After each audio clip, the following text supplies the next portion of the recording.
दोस्तों, आज हम आपको एक कहानी का श्रवण करा रहे हैं। ये कहानी राजा भोज और गंगू तेली की है। इस कहानी के माध्यम से हम समझने की कोशिश करेंगे कि पिछले जन्म से हमारे द्वारा किए गए कर्मों का फल हमें भुगतना ही पड़ता है। कहते हैं होनी बड़ी प्रबल होती है, जो होना होता है वह होकर ही रहता है। चाहे वह एक आम इंसान हो या फिर कितना ही बड़ा राजा क्यों ना हो, होनी होकर ही रहती है। दोस्तों, राजा भोज एक न्यायप्रिय राजा थे। वे अपनी प्रजा को पुत्र जैसा स्नेह करते थे। उनके दरबार में अनेक विद्वान लोग रहते थे। राजा भोज को उनकी प्रजा देवता के समान पूजती थी और उनकी जय जयकार करती थी। राजा अपनी प्रजा के दुख तकलीफ का पता लगाने के लिए रात्र में भेष बदल करके उनके घरों के आसपास घूमते थे, जिससे वे अपनी प्रजा के सुख दुख का सही से पता लगा लेते। एक दिन रात्रि के समय राजा भोज एक गरीब ब्राह्मण की झोपड़ी के पास से गुजर रहे थे। तभी उनकी नज़र एक गरीब ब्राह्मण और ब्राह्मणी पर पड़ी। ब्राह्मण की झोपड़ी में एक दीपक जल रहा था। वह ब्राह्मण अपनी पत्नी से कह रहा था कि अब मैं बहुत वृद्ध और कमजोर हो गया हूँ। मेरे शरीर में अब इतनी शक्ति नहीं है कि मैं अपने यजमाओं के घर पहुँच कर के पूजा पाठ कर सकूँ, और मेरा कोई भी पुत्र नहीं है जो मुझे कमा कर खिला सके। अब तो मेरे पास केवल एक ही रास्ता है कि मैं राजा भोज के दरबार में जाऊँ। गरीब ब्राह्मणी ने कहा, कहते हैं कि राजा भोज बड़े दयालु हैं, वह हमारी मदद जरूर करेंगे। दूसरे दिन सुबह होते ही वह ब्राह्मण राजा भोज के दरबार में पहुंच गया। राजा का अभिवादन करते हुए ब्राह्मण कहने लगा, महाराज, मैं 70 वर्ष का बूढ़ा और कमजोर व्यक्ति हूँ। ऐसी दशा में मैं कुछ कमा नहीं सकता। कहते हैं बुढ़ापे का सहारा पुत्र होता है, पर मेरे दुर्भाग्य है कि मेरा कोई पुत्र नहीं है। अब ऐसी स्थिति में राजन, मुझे 2 समय की रोटी भी मिलना मुश्किल है। राजा भोज ने उस ब्राह्मण की गरीबी का पता रात्रि में ही लगा लिया था, इसलिए राजा भोज ने 100 सोने और चांदी के सिक्के उस ब्राह्मण को दे दिए। ब्राह्मण के पास अब इतना धन आ चुका था कि वह इस धन से अपना जीवन व्यतीत कर सकता था। ब्राह्मण खुशी खुशी घर पहुंचा और वह सोने और चांदी के सिक्के एक लकड़ी के संदूक में रख दिए। किंतु रात्रि में एक विचित्र घटना घटी। सुबह जब वह ब्राह्मण संदूक खोला तो सारे रुपए गायब थे। ब्राह्मण सोच में पड़ गया कि उसके घर के दरवाजे सुबह तक बंद थे, कोई व्यक्ति घर के अंदर आया भी नहीं, तो रुपए कहाँ चले गए। वह ब्राह्मण व्याकुल होकर के सुबह दूसरी बार राजा भोज के दरबार में पहुंच गया और रात का सारा हाल बताया। राजा ने उसे दूसरी बार भी 100 सोने की चांदी के सिक्के दिए। ब्राह्मण बहुत खुश हुआ। अब ब्राह्मण उन रुपयों को लेकर के अपने घर आ गया। ब्राह्मण ने उन सिक्कों को लकड़ी के बने संदूक में रख दिया, किंतु होनी को कुछ और ही मंजूर था। ब्राह्मण रात्रि को गहरी नींद में सोया था। उसने सपने में देखा कि राजा भोज उससे कह रहे हैं कि ब्राह्मण, देव राज्य पर बड़ा संकट आ गया है, इसीलिए मैं वो रुपए लेने आया हूँ जो मैंने सुबह तुम्हें दिए थे। ब्राह्मण ने खुशी खुशी वो रुपए राजा को लौटा दिए। तब सुबह हुई तो ब्राह्मण ने देखा आज भी संदूक से वो रुपए गायब थे। ब्राह्मण की कुछ समझ में नहीं आ रहा था कि स्वप्न में लौटाए गए रुपए सचमुच कैसे गायब हो गए। वह गरीब ब्राह्मण सुबह राजा भोज के दरबार में पहुंचा और रात्रि का सारा वृत्तांत राजा के सामने कह सुनाया। राजा ब्राह्मण की बातें सुनकर बड़े आश्चर्य में पड़ गए। राजा ने कोषाध्यक्ष को आदेश दिया कि इस ब्राह्मण को सोने व चांदी के सिक्के ब्राह्मण को पुनः दिए जाएं। राजा की आज्ञा का पालन हुआ और ब्राह्मण खुशी खुशी अपने घर पहुंचा। लेकिन राजा भोज ने निश्चय कर लिया था कि वह आज रात्रि खुद ब्राह्मण की कुटिया के पास पहुंचकर के सब कुछ अपनी आंखों से देखेगा। रात्र में राजा ब्राह्मण की कुटिया के पास पहुंचा तो रात्रि के तीसरे पहर की घटना देखकर के राजा हैरान था। राजा ने देखा कि बिल्कुल उसी की शक्ल सूरत वाला व्यक्ति ब्राह्मण की कुटिया में पहुंचकर वह रुपए वापस मांग रहा है। राजा भोज ने जब यह देखा तो राजा से रहा नहीं गया। राजा अपने उस हम शक्ल व्यक्ति के पास पहुंचकर कहने लगा कि महाशय, आप कौन हैं जो मेरी शक्ल बनाकर तुम इस दुखी ब्राह्मण को दुखी कर रहे हैं? आप राजा तो नहीं हैं, राजा तो मैं हूँ। आप इस तरह से क्यों इस ब्राह्मण को दुखी कर रहे हैं और मुझे बदनाम कर रहे हैं? राजा के उस हमशक्ल ने राजा से कहा, राजन, आप नहीं जानते हो कि ये निर्धन ब्राह्मण अपने पूर्व जन्म की किए गए कर्मों का फल भोग रहा है। इस ब्राह्मण के रुपए या तो गायब हो जाएंगे या इसका बना बनाया मकान गिर जाएगा। यह इन पैसों का उपयोग नहीं कर पाएगा क्योंकि सुख इसके भाग्य में है ही नहीं। राजन, कर्मों का फल मिलना ही मिलना है। इस ब्राह्मण की निर्धनता इसके पूर्व में किए गए कर्मों के कारण ही मिली है। राजा भोज ने कहा, इसमें कोई संशय नहीं है, लेकिन मैं आपसे विनती करता हूँ कि इसे अब कोई दंड न दिया जाए और इसका दंड में भुगतने के लिए तैयार हूँ। राजा ने बहुत अनुनय विनय की। तब राजा का वह हमशक्ल कहने लगा, राजन, होनी का दंड तो सबको मिलता है, मनुष्य कर्मों का भाग्य का गुलाम है, तो मैं भी अपने पूर्व में किए गए कर्मों का फल भोगना पड़ेगा, इससे कोई बच नहीं सकता। इस दुनिया में सबको प्रकृति से लड़ना पड़ता है, यह प्रकृति ही सबको अच्छा और बुरा अवसर प्रदान करती है, कर्मों का खेल बड़ा विचित्र है। यह कहकर वह राजा का हमशक्ल गायब हो गया। एक दिन राजा अपने सबसे तेज और ताकतवर घोड़े पर सवार होकर के जंगल में शिकार खेलने निकला। राजा के साथ कुछ सिपाही थे।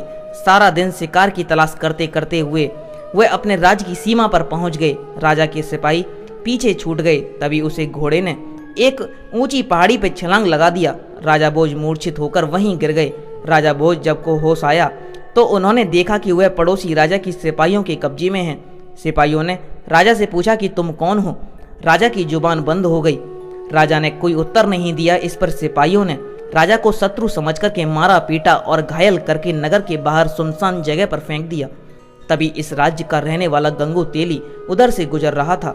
उसकी नज़र राजा पर पड़ी। वह घायल राजा को उठाकर के अपने घर ले गया, क्योंकि राजा के भाग्य की विडंबना ने ही राजा भोज और गंगू तेली के घर पहुंचा दिया। गंगू तेली राजा को मरहम पट्टी करके राजा का स्वस्थ कर दिया। राजा को जब होश आया तो राजा ने अपने जीवन दाता को देखा, लेकिन राजा तो बेजुबान था। गंगू तेली राजा को देखकर ही समझ गया कि यह कोई कुलीन व्यक्ति है जो भाग्य का मारा है, इसीलिए इसे शत्रु समझकर पीटा गया है। कुछ दिन के बाद राजा भोज पूर्ण रूप से स्वस्थ हो गए, लेकिन राजा भोज ये जानते थे कि सत्यता जानने पर, इस राज्य का राजा सत्यता जानने पर उन्हें शत्रु समझकर कैद में डाल देगा। इसीलिए राजा चुप रहे। गंगू तेली ने राजा को कोलू पेलने का काम दिया गया। राजा ने उस कार्य को सहर्ष स्वीकार कर लिया। गंगू तेली खुद भी राजा के साथ कोलू का बैल बनता था, किंतु हीरा को कोयले के बीच भी चमकता है और चिंगारी घोर अंधेरे में भी चमकती हुई दिखाई देती है। गंगू तेली ने राजा की विशाल बाहें और चौड़ी छाती और चमकता हुआ चेहरा देखकर के अनुमान लगा लिया कि यह उसका दास कोई साधारण व्यक्ति नहीं है।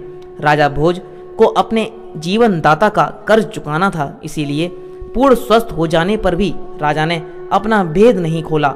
एक दिन राजा भोज स्वभाववश एक गीत गुनगुना रहे थे, तो वहां आए गए लोगों ने राजा का गीत सुना। राजा की मधुर आवाज सबके मन को भा गई। फिर जब राजा कोई गीत गा रहा था तो गंगू तेली के साथ सभी गीत का आनंद लेते थे। उसी देश का राजा भी संगीत का बहुत बड़ा प्रेमी था। उसकी राजकुमारी भी संगीत की शिक्षा ले रही थी। उस राज्य के राजा के दरबार में गायकी और नृत्य हुआ करते थे और गाने वालों को उचित इनाम दिया भी जाता था। उस राज्य के राजा के दरबार में संगीत का विशाल आयोजन था। सबसे अच्छे संगीतज्ञ को चुना गया था। किसी तरह से गंगू तेली ने अपने दास राजा को तैयार किया और नियत समय पर राजा भोज अपने स्वामी के साथ उस दरबार में पहुंच गए। राजा भोज साधारण कपड़ों में, लेकिन उनके चेहरे से तेज चमक रहा था। दरबार में चारों तरफ बड़े बड़े गायकों ने अपना गाना सुनाया, परंतु राजा की बेटी वसुंधरा अभी भी श्रेष्ठ गायक की तलाश में थी। अंतिम कोने में बैठे हुए गंगू तेली ने राजा भोज की तरफ संगीत के लिए इशारा किया। राजा ने खड़े होते ही चारों तरफ हाथ जोड़कर के अभिवादन करते हुए मंच की तरफ चल दिए। मंच पर पहुंचकर राजा भोज ने गंगू तेली के नौकर के रूप में अपना परिचय दिया और गाना गाना शुरू कर दिया। दरबार में बैठे सभी लोग मंत्रमुग्ध हो गए। चारों तरफ से वाह वाह की आवाजें आने लगीं। राजकुमारी चिल्लाते हुए कहने लगी, महान गायक, श्रेष्ठ गायक। पहली बार खुली सभा में राजकुमारी को इस तरह चिल्लाना राज और दरबारी को बड़ा अजीब लगा। राजकुमारी पर मानो जैसे संगीत का जादू छा गया था। वह खड़ी होकर फिर चिल्लाने लगी, यही है मेरा गायक, यही है श्रेष्ठ संगीतज्ञ। राजा को यकीन ही नहीं हो रहा था कि राजकुमारी एक साधारण आदमी को ऐसे अपना मान लेंगी। उस सभा में राजकुमारी अपना मान लेने और विजय व्यक्ति का मतलब राजकुमारी का जीवन साथी। राजा ने राजकुमारी से कहा कि बिना वंश जाने इस तरह तुम्हारा कहना उचित नहीं है, क्योंकि तुम कोई साधारण कन्या नहीं हो, तुम इस राज्य की राजकुमारी हो। राजकुमारी ने कहा, पिताजी, यह कोई साधारण व्यक्ति नहीं है, ये कुलीन वंश का गुणी राजकुमार है, आप परीक्षा करके देख लें। राजकुमारी वसुंधरा ने पूरे विश्वास के साथ उत्तर दिया, क्योंकि राजकुमारी का मन कहता था कि यह कोई साधारण व्यक्ति नहीं है। राजा सिद्धराज के दरबार में ज्ञानियों की कमी नहीं थी। वह 4 विद्वान धर्मदेव, कर्मदेव, तपदेव और पुण्यदेव बैठे हुए थे। राजा ने दरबार में सभी को संबोधित करते हुए कहा, विद्वानों, हम इस युवक का परिचय इसके गुणों से ही जानेंगे। हमारे 4 विद्वान ही उस श्रेष्ठ गायक का चुनाव करेंगे जिसे वसुंधरा पसंद कर सकेंगी। हम स्वयं इन 4 विद्वानों से इस युवक के बारे में प्रश्न करेंगे। सबसे पहले सिद्धराज ने धर्मदेव से प्रश्न किया कि धर्मदेव, इस आर्यावर्त में सबसे अधिक धार्मिक युवक राजकुमार कौन है? धर्मदेव ने कहा, राजन, जितना मुझे ज्ञान है, धारा नगरी के राजकुमार राजा भोज ने बड़े बड़े धार्मिक कार्य किए हैं। सारी प्रजा उन्हें देवता की तरह पूजती है, इसीलिए राजा भोज को धार्मिक राजकुमार मानता हूँ। राजा सिद्धराज ने अगला प्रश्न तपदेव से किया कि तपदेव, इस धरती पर आप किस युवक को तपस्वी मानते हैं? तपदेव ने कहा, महाराज, राजा भोज ही कई युद्ध में जीवन मृत्यु के बीच पहुंचकर विजयी हुए हैं। ऐसे वीर को मृत्यु भी आसानी से छू नहीं सकती। राजा सिद्धराज ने तीसरा प्रश्न कर्मदेव से किया कि आप बताएं कि इस धरा पर किस युवक के कर्म अच्छे हैं? कर्मदेव ने कहा, महाराज, जहाँ तक मुझे ज्ञात है, राजा भोज के कर्म बहुत अच्छे हैं। राजा सिद्धराज ने अंतिम प्रश्न पुण्यदेव से किया कि पुण्यदेव, आप बताएं, ऐसा कौन सा पुण्य आत्मा युवक है जो हमारी सभा में आकर हमारे सामने हमारी राजकुमारी का पानी ग्रहण कर सके? पुण्यदेव बोले कि महाराज, ऐसी पुण्य आत्मा को इस धरती पर राजा भोज ही हैं। उनके पुण्य की कहानी अनेक हैं, वह सबसे महान है। पुण्यदेव के इस प्रकार कहते ही अब सारे दरबार में सन्नाटा था कि अब इस युवक का क्या होगा। युवक बिल्कुल शांत और गंभीर खड़ा था।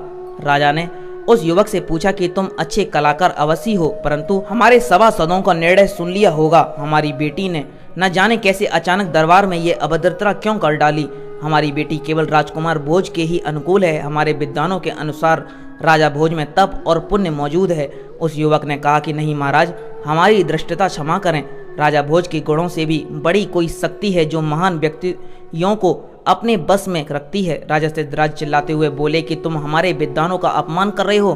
क्या धर्म, कर्म, तप और पुण्य से भी कोई बड़ी शक्ति है? युवक, तुमको नहीं पता हमारे विद्वानों का अनादर करने का दंड क्या है? वह युवक बोला, महाराज, दंड तो बुरे कर्मों का मिलता है, सत्य बोलने पर नहीं। सत्य बोलने तो इनाम मिलता है। राजा सिद्धराज बोले, कैसा इनाम? युवक ने कहा, महाराज, धर्म, कर्म, तप और पुण्य से भी बड़ी शक्ति होनी है, वो है भाग्य। भाग्य राजा भोज इन सब गुणों के होने के साथ साथ अभी भी डर डर की ठोकरें खा रहा है और होनी बड़ी प्रबल है। होनी को कोई नहीं टाल सकता। राजा सिद्धराज ने कहा कि क्या तुम ही राजकुमार भोज हो? युवक ने कहा, महाराज, मैं ही राजा भोज हूँ। ये सब होनी का ही खेल है कि मैं आज इस स्थिति में आपके सामने खड़ा हूँ। राजा भोज ने ब्राह्मण और शिकार की सारी बातें कह सुनाई। कहा, महाराज, आपके सैनिकों ने तो मुझे मारकर फेंक दिया था, पर यह तो भला हो मेरे जीवनदाता गंगू तेली का, जिन्होंने मेरे प्राण बचाए, पर मैंने इन्हें भी अपना परिचय न देकर के उनकी दास्तान को स्वीकार कर लिया। सारी सभा में हर्ष का माहौल हो गया। पूरी सभा में राजा भोज की जय जयकार होने लगी। इसी के साथ राजकुमारी वसुंधरा ने राजा भोज के गले में जयमाला डाली और विवाह किया। राजा भोज का विवाह पूरे विधि विधान से हुआ। दोस्तों, इस समय होनी राजा भोज पर प्रसन्न थी। हर व्यक्ति की जुबान पर बस एक ही बात थी कि कहाँ राजा भोज और कहाँ गंगू तेली। दोस्तों, ये आपको कहानी कैसी लगी हमें कमेंट करके बता देना और इस वीडियो को लाइक करके चैनल को सब्सक्राइब करें और बराबर वाले बेल आइकन को दबा लें। आपका यहाँ तक वीडियो देखने के लिए बहुत बहुत धन्यवाद।